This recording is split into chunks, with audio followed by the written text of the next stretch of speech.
Hello everyone, and welcome back to Tutorials of Tone. My name is Alex. Thank you so much for watching this video. Our topic for today, as you may have guessed from the intro, acoustic guitars, specifically dual output guitars. Sometimes we have multiple sources and ways to mic or amplify our acoustics, and we need to blend those, or we can separate them individually. Here are some considerations and some tone sculpting tactics that we can do to get the most out of our instrument and, of course, our favorite Fractal device, whether you're on the FM3, the FM9, or the Axe FX3. Here we go. So here we have our preset for our dual output guitar and its layout on the FM3. This is for the guitar that you heard in the intro, which is a Martin DM Mahogany Dreadnought. I absolutely adore this guitar. It has been so much fun to play and to utilize in the studio and every now and then playing a live gig. Thank you so much to Jackie Shu for gifting this guitar to me. It's so awkward receiving gifts in general, especially ones that are amazing and so much fun like this. So in order to get the most out of that gift, I decided to have someone take a drill to it and remove some wood, as we all do with wonderful, costly gifts. However, I didn't choose to do that myself. I had my dear friend and mentor, Steve Morgan at Willie's American Guitars, install a dual output pickup system from DiMarzio, the Black Angel system. So in the sound hole, we have the Black Angel magnetic pickup, and under the bridge, we have the Piezo saddles. So we get both of these things and we can blend them at our leisure.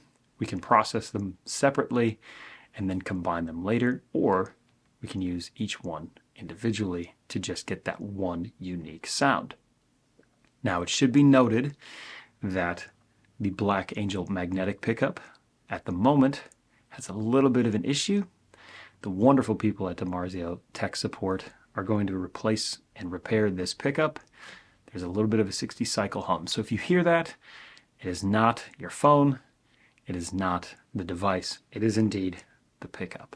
But still a clean signal, just a little bit of 60 cycle hum that isn't supposed to be there. We will talk about that in a moment. Diving into the preset. Input 1, which is dealing with the piezo in the body, is set to 5 dB. It is a weaker signal on its own, and everything here is at stock settings. As you can see, we are on channel B. We will get to why in a moment. I always like starting things off with a compressor block. Whether I'm switching from fingerstyle to big strumming, or I'm just trying to get a nice even signal through a band mix or a full mix, it's really great to have that just right at the front. I always default to having a Studio FF compressor. Virtually stock settings. The release time of the compressor is at 63.25 milliseconds. The auto makeup gain is turned off, and the level is boosted 6.5 dB to compensate for the compressed signal. I have that blended at 90%, as I talked about in the acoustic guitar setup video. This is just to taste. If you want more dynamics in your playing, keep that percentage below 50, blend that in. And if you want a more compressed signal, but maybe you want to retain a little bit of the uncompressed dynamic playing, you go 50 to 90, 95, and then anything else, you're just having that straight compressed signal, depending on your ratio. A very modest ratio of 2:1 here, so nothing really to speak of. Up next in our chain, we have our amp block, utilizing the Tube Pre model. This is just a nice tube preamp that I use for everything that is not an electric guitar or bass. This is a great way to just bring the signal up, have more options in terms of EQing, cutting, and boosting or cutting level. So as you can see here, I've utilized my Blocks Library Acoustic Pre. The bass is down a bit, the mid's up a tad, some depth brought back in, master volume up, and our level is set to 0 dB. For this piezo, I have a 70 Hz low cut and an 8500 Hz high cut in the input EQ stage, and nothing to speak of in the output EQ. Moving into our cab block, we see that I am using free Acoustic IRs. These wonderful things I cannot stop gushing about. I am using a Martin 0018 with a K&K pickup system, and this has been the crux of the biscuit, the cornerstone of every acoustic preset that I've built. These IRs, please go to the website, link in the description, or write it down, and check it out. A huge library of things, just the knowledge, the quality, it's incredible. There's a donate button. I highly recommend that if you are partaking in this, that you donate some extra coin to them. They are incredible. And know that if you purchase the acoustic pack from the Gumroad store, that I will be donating portions of the proceeds of every purchase to this wonderful establishment. Just beautiful. Love it. As you can see, I have this cab turned up 6.5 dB, really taking this level up in stages because it is a passive acoustic instrument. There's no battery powering this. This is acting as our preamp to bring everything to unity gain. Our preamp tab sees that we have a low cut at 40 Hz and a high cut at 10K. This is really to just help tame a little bit of that unwanted low and high frequency. Then we go into the enhance block. This just widens everything. This is a stereoizer block. So we put it after all of the mono blocks and modeling, and this creates a really nice wide open sound if you are of that ilk. It should be noted that if you choose one of the other two types and you sum to mono or only run out of one output, know that you may have some phasing issues and some volume issues. I always stick to modern when using acoustic. Everything here is at stock settings. And as we heard in the intro, I am using the Symphony Hall reverb. I've almost always used Music Hall, which is absolutely wonderful. I adore this, but in one of the recent videos, I just tested Symphony Hall. I believe it was for the Ibanez Nylon, and I love it. So this is going into every preset, and I may add some more channels as I go. Now, when I isolate just the piezo system within the body, I do switch to channel A, which removes my gate and brings us up to 10 dB to keep everything at unity. The piezo system by itself sounds like this.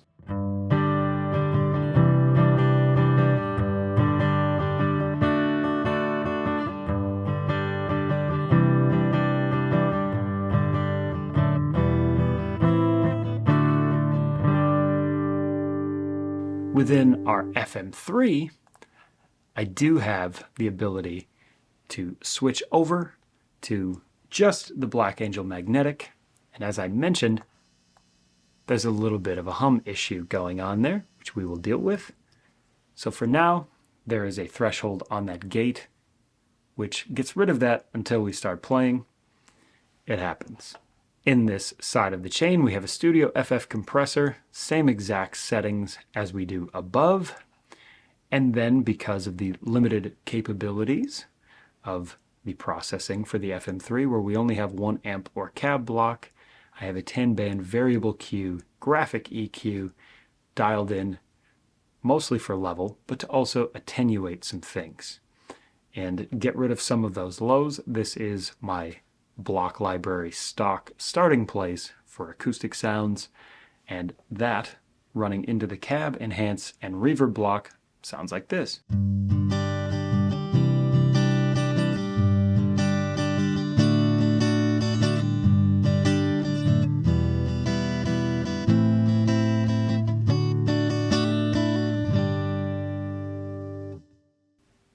absolutely wonderful sound.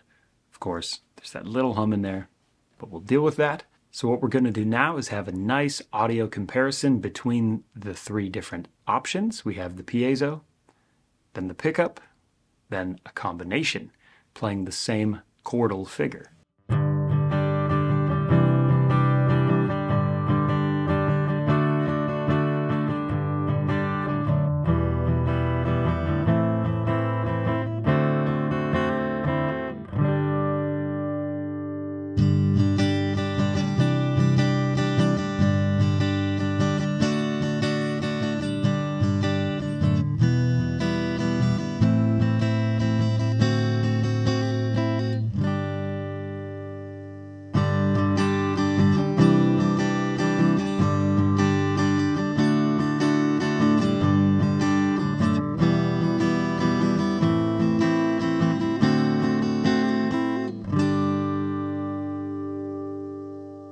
So here we have our layout for the Axe FX3.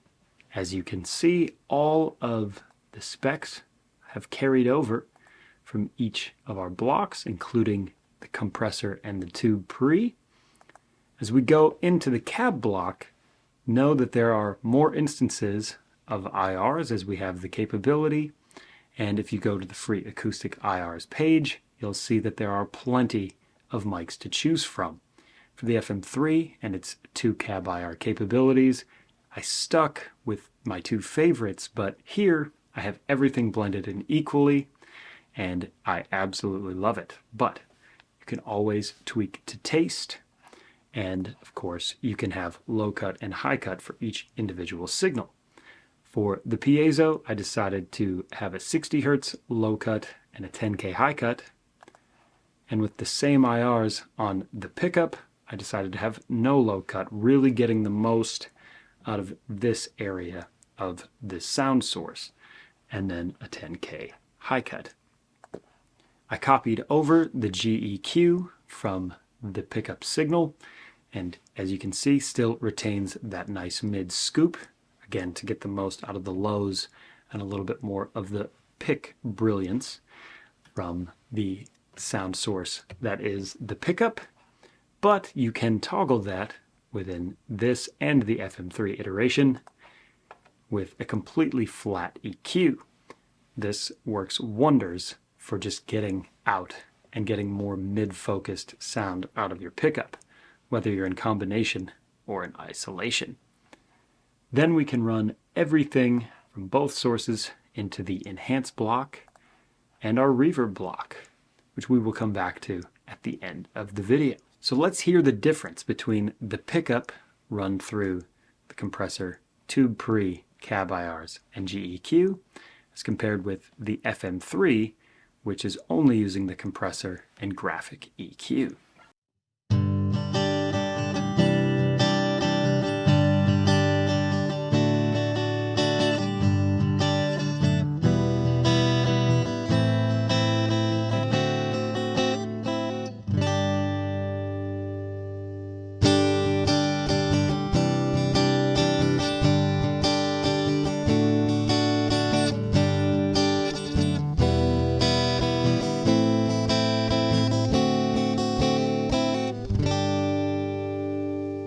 So despite the noise that we're hearing from the pickup, which the lovely people at DiMarzio are about to remedy once I finish this video, send it into them, you can hear how powerful this device really is and how wonderful it is to get a full-bodied, rich, low-end heavy sound out of the pickup.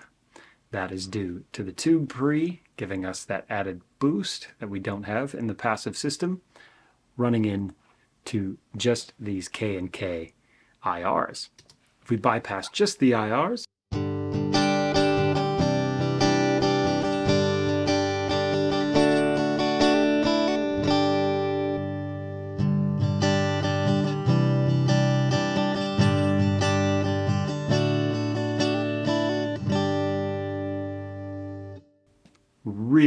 really makes the difference. This is why I gush about free acoustic IRs. The link in the description to get them. Wow, just pick your favorite guitar or your favorite pickup system, download some, try them out with your favorite acoustic. and just go to town. But we won't stop there. Let's A/B the FM3-esque tone with the Axe FX3 tone. So first, the Axe tone, where we have full amp and cab modeling active. Then we're going to mute the amp and cab from the pickup. Then we're going to bypass only the cab on the pickup, and then bring it back in for the full go-around. Let's do it.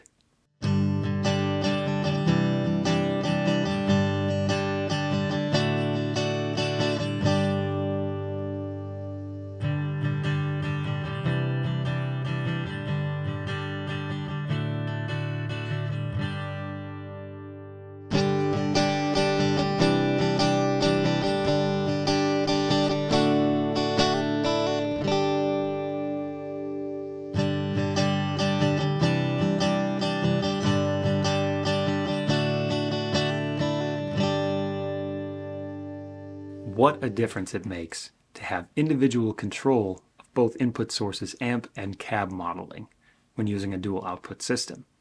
On the FM3, we were running the amp and the straight pickup system back into the cab IRs, so we did get a little bit of that. But to individually shape the tone of each and bring out the best characteristics of both sources is really something that the Axe FX3 and the FM9 excel at. But the FM3 sounds great by itself.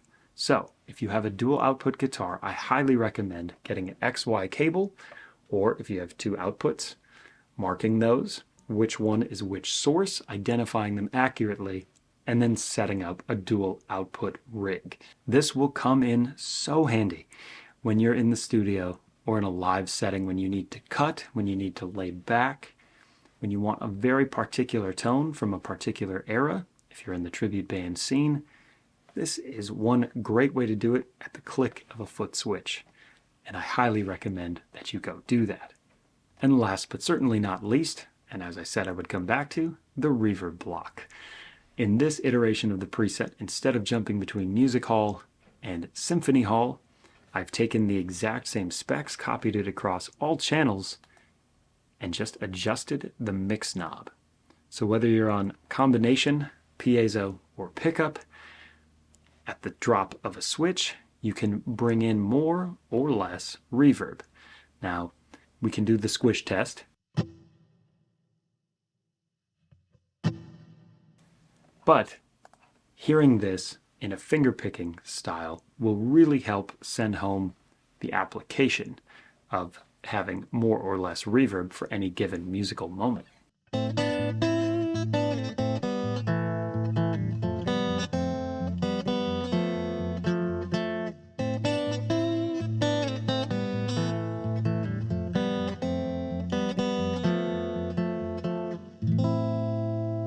So as you can hear in that example, you could have the extra capability of really pushing that exposed acoustic part over the edge, or the ending of a song with a really great tail, no matter what scene you're on and source option you're utilizing. One final disclaimer: if you are recording with a dual output system, whether it's acoustic, electric, bass, make sure that if you're tracking a DI, as you always should, that you are tracking both sources and setting up your ins and outs accordingly.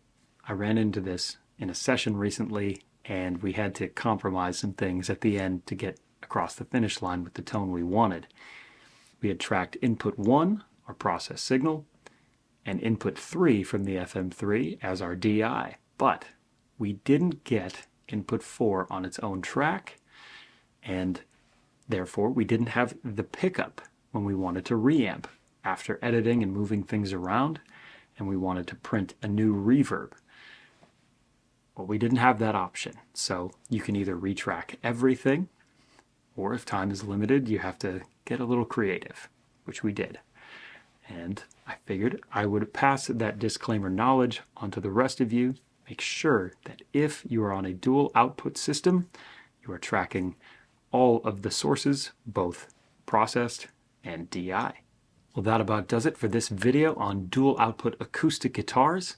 I hope you got a lot out of this. I know I sure did, and I absolutely love diving into this guitar in particular and just the sonic capabilities that the Fractal system allows me to get with just a simple XY cable and a little bit of programming.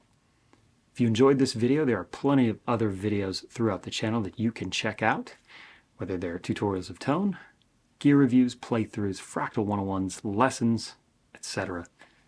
Thank you so much for watching, and we'll see you all next time.